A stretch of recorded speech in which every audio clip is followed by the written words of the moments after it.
Assalamualaikum warahmatullahi wabarakatuh. Saya Kartam dari SMP Negeri 2 Tempuran, calon guru penggerak angkatan 6. Saya akan menyampaikan pemikiran filosofi Ki Hajar Dewantoro.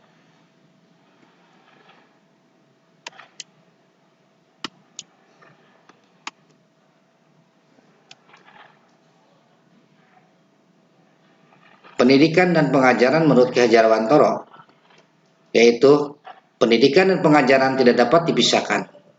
Pengajaran merupakan bagian dari pendidikan, dan pengajaran merupakan proses pendidikan dalam memberi ilmu atau sangat berfaedah untuk kecakapan hidup anak secara lahir dan batin. Sedangkan pendidikan memberi tuntunan terhadap segala kekuatan kodrat yang ia miliki, yang anak miliki, agar ia mampu mencapai keselamatan dan kebahagiaan yang setinggi-tingginya, baik sebagai seorang manusia maupun sebagai anggota masyarakat. Ada 3 kerangka pemikiran Ki Hajar Dewantoro.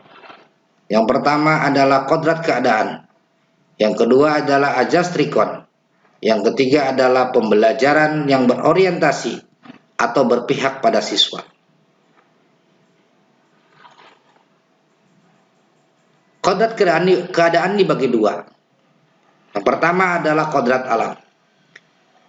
Kodrat alam sangat berkaitan erat sekali dengan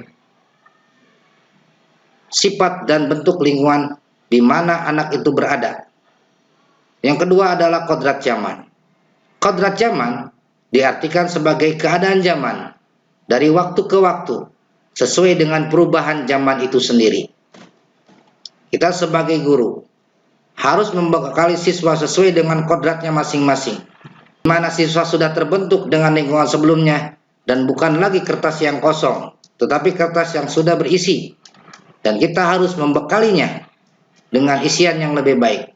Sedangkan dengan kodrat zaman itu sendiri, kita juga harus membekali siswa sesuai zamannya agar mereka dapat berkembang dan menyesuaikan diri dengan zamannya dan menuntunnya agar tidak salah arah terhadap zaman yang sedang dilakukannya. Yang kedua adalah ajas trikon. Ajas trikon terdiri dari 3. 1. Kontinuitas. 2. Konvergensi. Dan 3. Konsentris.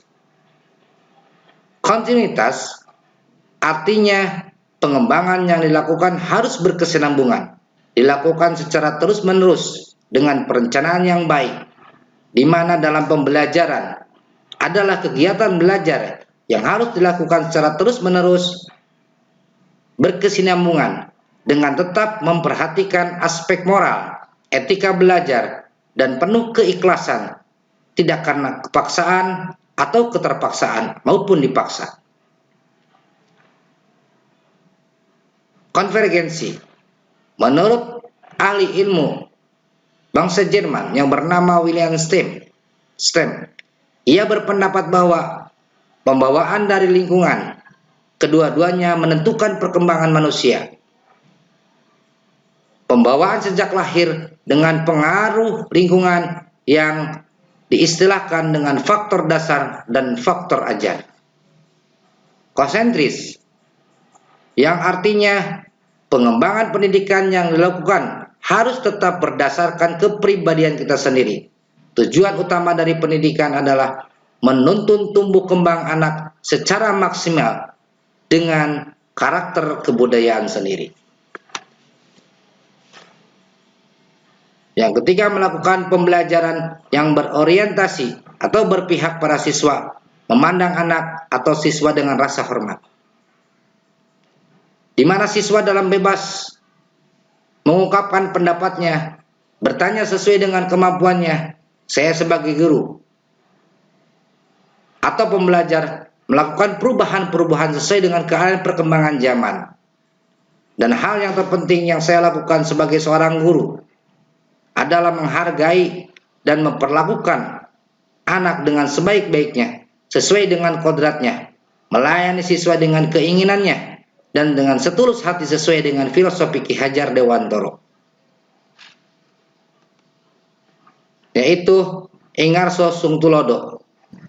Di depan memberikan teladan, di mana kita sebagai seorang guru harus memberikan teladan dengan baik, dengan berbudi pekerti yang baik, dan mencontohkan hal-hal yang baik di sekolah maupun di masyarakat. Ing Madya Mangun Karso, di tengah kita memberikan semangat dan memberi inspirasi dalam pembelajaran. Di sini kita harus memotivasi siswa, mendorong siswa, atau memotivasi, atau membuat inspirasi-inspirasi agar pembelajaran di kelas itu dapat nyaman, dapat aktif, kreatif, dan kita harus berinovasi dalam pembelajaran tersebut. Tuturi Handayani. Di belakang kita harus mendorong agar siswa dapat mencapai tujuan yang mereka inginkan, mencapai cita-citanya yang dia inginkan, tujuan-tujuan yang siswa inginkan agar dia dapat sukses dalam mencapai kehidupannya, diri sendiri maupun di masyarakat. Terima kasih. Assalamualaikum warahmatullahi wabarakatuh.